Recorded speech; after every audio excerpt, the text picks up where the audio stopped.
So ngayon po mga kapatid ay nandito na tayo sa grupo naman ng Bugyas at panoorin naman natin kung ano yung makikita natin dito na klase ng kanilang sayaw.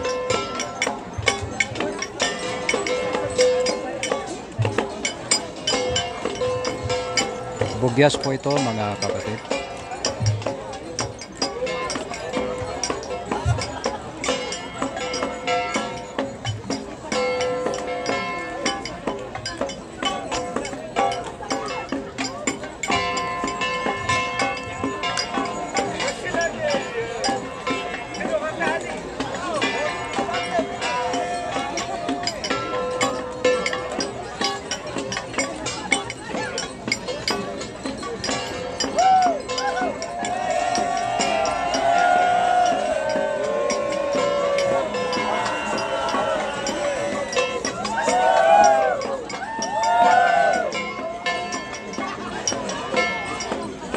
So ayan po, tapos na po mga kapatid.